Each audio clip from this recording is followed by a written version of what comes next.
అదొక అంటే అదొక ఫీల్ తోని రిప్లై ఇస్తూ ఉంటారు, తప్పదు కదా మరి.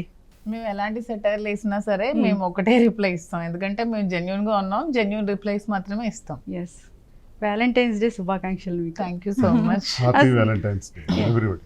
అసలు ఎట్లా డిఫైన్ చేస్తారు మీ లవ్ని ఈ వ్యాలంటైన్స్ డే సందర్భంగా మేడం? మీరు డిఫైన్ చేయట్లేదు, మేము ఎన్నోసార్లు చెప్పాం మా సిచ్యువేషన్స్ వల్ల మేము కలిసి ఉండాల్సి వచ్చింది.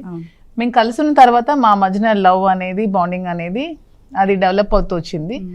సో దాన్ని మేము దేంతో కంపేర్ చేయాలనుకోవట్లేదు.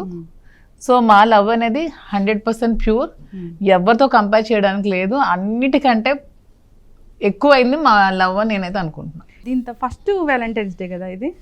లేదు, ఫోర్త్ వ్యాలంటైన్స్ డే. 4 years నుంచి మేము కలిసే ఉన్నాం. ఓకే, 6 months నుంచే ఇదంతా వైరల్ అవుతుంది కదా? ఇది వైరల్ అవుతుంది మీకు తెలిసి, ఇప్పుడు 6 months ఇలా అయింది. కానీ ఓల్డ్ స్టోరీ ఇది, జస్ట్ 22nd year నుంచి జరుగుతుంది. అంటే లవ్ చేయడానికి ప్రేరేపించబడిందా? ఎవరైనా బాండ్ని క్రియేట్ చేయడం వల్ల మీరు క్రియేట్ చేసుకోవాల్సి వచ్చిందా, లేదంటే బేసికల్గానే మీ హార్ట్లో ఉన్నారా మాధురి గారు ఫస్ట్ నుంచి? మా కుటుంబంలో జరిగినటువంటి వివాదాలు, గొడవలు, ఈర్ష్య, అసూయ, ద్వేషాలు, ఆధిపత్య పోరు, వీటి మధ్య నలిగిపోయే నా జీవితం. పొలిటికల్గా మేమే మాధురిని రాజకీయాల్లోకి తీసుకొచ్చి ప్రోత్సహించి గౌరవ స్థానంలో తను ఉండి పార్టీ కార్యక్రమాలు బాగా చేసుకుంటున్నటువంటి పరిస్థితుల్లో మా ఇంట్లోనే వచ్చినటువంటి ఘర్షణ వల్ల ఆమెని బలిపశు ఉంచారు. మా కుటుంబం వల్లే ఆమె నడి రోడ్డు మీద నిలబడాల్సి వచ్చింది. సమాజం ముందు, కన్నవారి ముందు, అత్తవారి ముందు, అందరి దగ్గర ఇబ్బందులు ఎదుర్కొంది. ఈ పరిస్థితుల్లో మా వల్లే జరిగినటువంటి నష్టం కాబట్టి ఆమె నష్టపోయింది. మా కుటుంబం వరకు పర్వాలేదు, పిల్లలు పెద్దోళ్ళు అయ్యారు, డాక్టర్స్, ఆస్తులన్నీ కూడా రాసేసాము, ఆమెకి ఏమీ లోటు లేదు. కానీ ఈమె ఇప్పుడు ఒంటరిగా ఉన్నటువంటి ఈ పరిస్థితుల్లో ఆమెకు ఆదుకోవాల్సి వచ్చింది. అలా దగ్గరైనాం. ఆ దగ్గరైన దానిలో నేనున్న కష్టాల్లో, నేనున్నటువంటి ఇబ్బందుల్లో, నాకు కూడా ఇంటికి తాళం వేసి ఇబ్బందులు పెట్టినప్పుడు అవన్నీ జనానికి తెలిసినవే, గతంలో నేను చెప్పినవే. ఆ పరిస్థితుల నుంచి నేను ఒంటరిగా ఉండేటప్పుడు నా మీద ప్రేమాభిమానాలతో మాధురి చూపించినటువంటి అభిమానం, అలాగే మాధురి మా కోసం త్యాగం చేసి నిలబడి ఉన్నటువంటి పరిస్థితుల్లో నేను కూడా దగ్గర అవటం, ఇద్దరం ఒకరికొకరు దగ్గర అయ్యాం. దీనికి కారణం గత జన్మ సుకృతం, గత జన్మలో ఉన్నటువంటి ఆ పరంపర ఇప్పటికి కూడా కొనసాగిందని నేను అనుకుంటున్నాను. We are happy now. దీనిలో ప్రేమ అన్న కోణం లేకుంటే ఇది ఇంతవరకు రాదు. ప్రేమ అన్నది ఉంది. అయితే చాలా మందికి సమాజం దృష్టిలో వీళ్ళు ఏమైనా నవయవ్వన దంపతుల, లేదా మొదటిసారి పెళ్ళైన వాళ్ళ, ఇలా ఉండొచ్చా, సమాజానికి ఏ సంకేతం ఇస్తున్నారు, ఈయన ఒక ఎమ్మెల్సీ కదా, పబ్లిక్ రిప్రజెంటేటివ్ కదా, ఈయన ఇలా చేయొచ్చా, ఇలాంటివి ప్రోత్సహిస్తాడా? అందరూ అదే అంటారు. ఆయన ఎన్నో కేసులు డీల్ చేసి ఉంటారు, ఎంతో మందికి మీ సమక్షంలో న్యాయం చేసి ఉంటారు.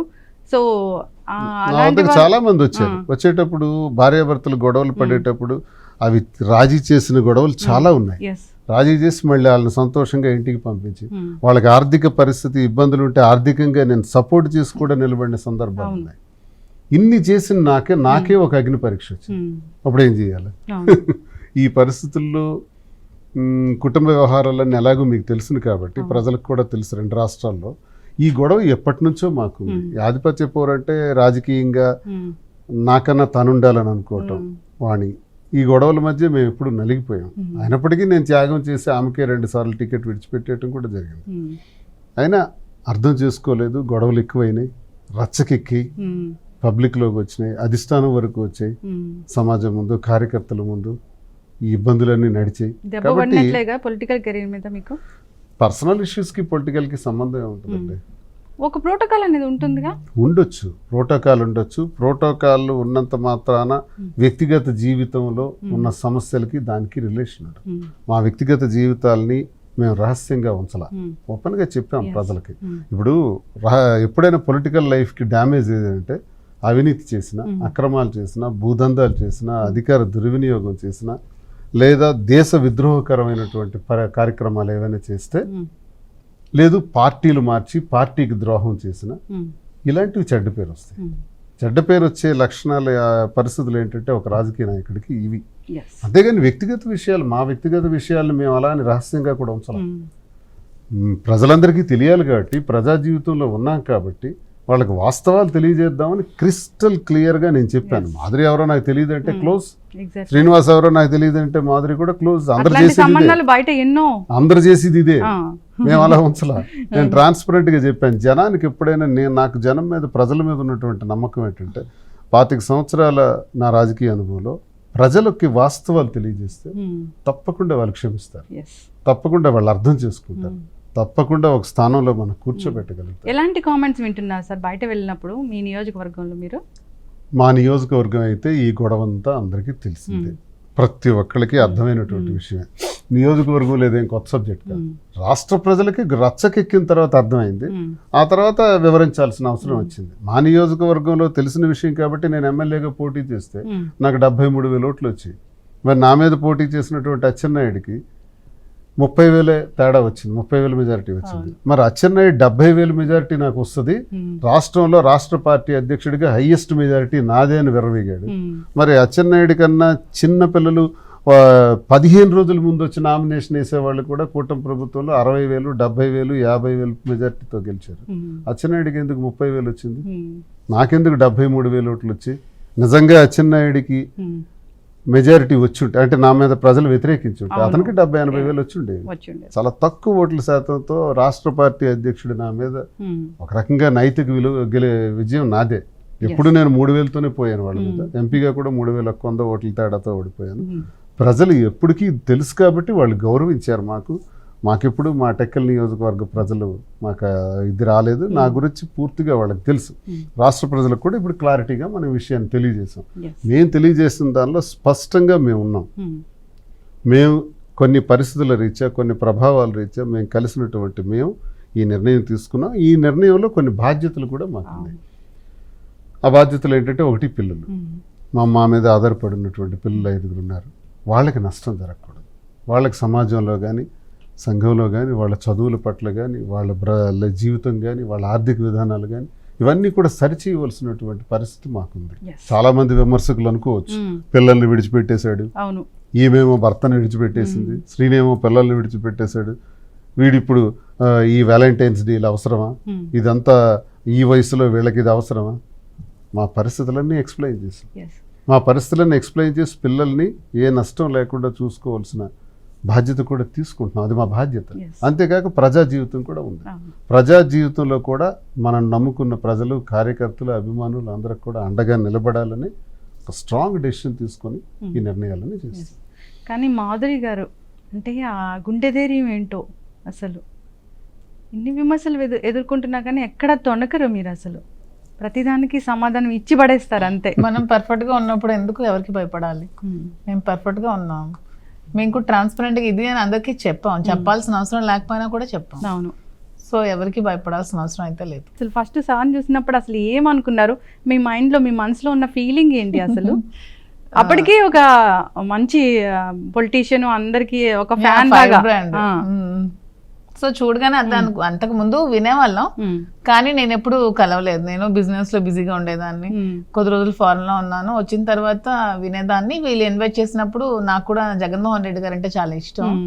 సో అభిమానంతోనే శ్రీనివాస్ గారు ఇన్వైట్ చేయగానే పాలిటిక్స్ లో మహిళా అధ్యక్షురాలుగా జాయిన్ అవ్వడం జరిగింది. జాయిన్ అయ్యి సార్తో పాటు వర్క్ చేస్తున్నప్పుడు, సార్ గురించి తెలుసుకున్నప్పుడు చాలా ప్రౌడ్గా ఫీల్ అయ్యేదాన్ని. ఇంత మంచి వ్యక్తి దగ్గర వర్క్ చేస్తున్నామని. సో అంత జెన్యూన్, అంత హానెస్ట్, హంబుల్, స్ట్రైట్ ఫార్వర్డ్, చాలా నీతి నిజాయితీతో ఉంటారు. ఇవన్నీ చూసి బాగా ఇన్స్పైర్ అయ్యేదాన్ని. సో అలా శ్రీనివాస్ గారితో కలిపి పాలిటిక్స్ లో వర్క్ చేసి హెల్ప్ చేసేదాన్ని. అసలు అదే ఒక చిన్న క్లాష్ అనేది అది వచ్చినప్పుడు వారితోనే ఉండాలి అని అసలు ఆ డెసిషన్ తీసుకోవడం అనేది ఒక చెప్పలేము, దాన్ని అసలు మనం వర్ణించలేము. అది ఆ సిచ్యువేషన్స్ ఫేస్ చేసింది మాకే తెలుసు. ఎందుకంటే ఆ క్లాష్ వచ్చినప్పుడు, డిస్టర్బెన్స్ వచ్చినప్పుడు, ఇలా వాణి వేరే విధంగా పోర్ట్రేట్ చేసినప్పుడు, ఇద్దరం కూడా విడివిడిగా, నేను నా ఫ్యామిలీ నుంచి దూరం అయినప్పుడు, అతను అక్కడి నుంచి దూరమే ఒంటరిగా ఉన్నప్పుడు నేనైతే స్ట్రాంగ్గా డిసైడ్ అయ్యాను. ఇంకా ఎలాంటి సిచ్యువేషన్లో కూడా శ్రీనివాస్ గారు చేయి వదలకూడదు, శ్రీనివాస్ గారితో లైఫ్ లాంగ్ ఉండాలని డిసైడ్ చేసుకున్నాను. 3 years బ్యాక్ డిసైడ్ చేసుకున్నాను. అలాగే శ్రీనివాస్ గారితో ఉంటున్నాను, లైఫ్ లాంగ్ అలాగే ఉంటాను.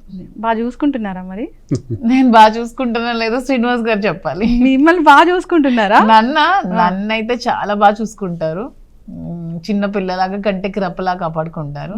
చాలా బాగా చూసుకుంటారు, చాలా ధైర్యం ఇస్తారు. నాకు నచ్చిన ఏ ఫీల్డ్ అయినా నాకు ఇది నచ్చింది అంటే దానిలో నువ్వు ఉండని సపోర్ట్ చేస్తారు. ఆ విధంగానే నేను ఇప్పుడు హైదరాబాద్ లో కాంచీపురం వక్లా సిల్క్స్ అని స్టోర్ ఓపెన్ చేద్దామని అనుకున్నప్పుడు తనే సపోర్ట్ చేస్తారు, తనే నా బ్యాక్ హ్యాండ్ లో ఉన్నారు. నువ్వు చెయ్యి, నీకు బాగుంటుంది, నీకు ఇంట్రెస్ట్ ఉంది, నేను గమనిస్తున్నాను నీ శారీస్ కలెక్షన్ కానీ నీ శారీస్ చాయిస్ కానీ ఇవన్నీ గమనిస్తున్నాను, నువ్వు బాగా షైన్ అవుతావు అని చెప్పి పాపం తన పాలిటిక్స్ లో ఎంత బిజీగా ఉన్నా సరే నా కోసం టైం స్పేర్ చేస్తూ నాకు సపోర్ట్ చేస్తూ ఇప్పుడు March 3rd హైదరాబాద్ లో మియాపూర్ దగ్గర కాంచీపురం వక్లా సిల్క్స్ అని ఫస్ట్ స్టోర్ ఓపెన్ చేస్తున్నాను. ఇంకో 10 స్టోర్స్ పెట్టాలని దాన్ని కూడా అతను సపోర్ట్ చేస్తున్నారు. 10 కాదు 20 కాదు 100 అయినా సపోర్ట్ చేస్తారు, అంత సపోర్టివ్ గా ఉంటారు. నేను ఈ రోజు ఇలా ఉన్నానంటే కారణం అతనే. ఎంత స్ట్రాంగ్ గా ఉన్నాను, ఎంత స్ట్రాంగ్ గా డెసిషన్ తీసుకుంటున్నాను, ఇలా ఈ ఫీల్డ్ లో ఉందాం అనుకుంటున్నాను అంటే ఎందుకంటే పాలిటిక్స్ ని రెండు బ్యాలెన్స్ చేయాలంటే చాలా కష్టం. సో అలా బ్యాలెన్స్ చేసే స్ట్రెంగ్త్ కూడా అతను నాకు ఇచ్చారు. So he's like god to me. నాకైతే అతను దేవుడితో సమానం. జనరల్గా ఎవరైనా ఒక అమ్మాయిని తక్కువ చేయాలి, డౌన్ చేయాలంటే ఒకటే మాట, క్యారెక్టర్ బాగాలేదు. ఆ ఒక్క మాట అంటే చాలు, ఇంకంతే. మనం బాధపడిపోతాము, ఎక్కడైనా మనం నెక్స్ట్ లెవెల్కి వెళ్ళాలన్నా వెళ్ళలేము. నేను అడిగేది ఏంటంటే ఇంతమంది ఇన్ని మాటలు ఇంత అంటూ ఉంటే మీరు మీ సంకల్పం మంచిది, అసలు ట్రాన్స్పరెంట్ ఫుల్లీ. ఇది ఎట్లా ఫేస్ చేశారు అనేది నేను అడుగుతున్నా. ఫేస్ చేయడం అంటే ఒకటే చెప్తాను, ఇప్పుడు తనకి తన వైఫ్ తో డిస్టర్బెన్సెస్ ఉన్నాయి, వద్దనుకుంది. ఇప్పుడు నన్ను నా హస్బెండ్ నాకు డిస్టర్బెన్సెస్ ఉన్నాయి. సో మా ఇద్దరం సెపరేట్ అయిపోయి మా ఇద్దరికి లేవు కదా మాధురి గారు, మీరు హ్యాపీ ఫ్యామిలీగానే ఉన్నారు కదా. హ్యాపీ ఫ్యామిలీ గానంటే ముందు నుంచి చిన్న చిన్న డిస్టర్బెన్సెస్ మాకు ఉన్నాయి. ఏ రోజు కూడా మేము ఎంత అంటే విడిపోదాం డెసిషన్ కి అయితే రాలేదు. ఫేస్ చేసిన తీరు అడుగుతున్నాను. ఫేస్ చేసిన తీరు అంటే తప్పదు మరి, కొన్ని ఫేస్ చేయాలి లైఫ్ లో, కొన్ని కావాలంటే కొన్ని ఫేస్ చేయాలి. ఇప్పుడు శ్రీనివాస్ గారు నేను కలిసి ఉందామని నిర్ణయం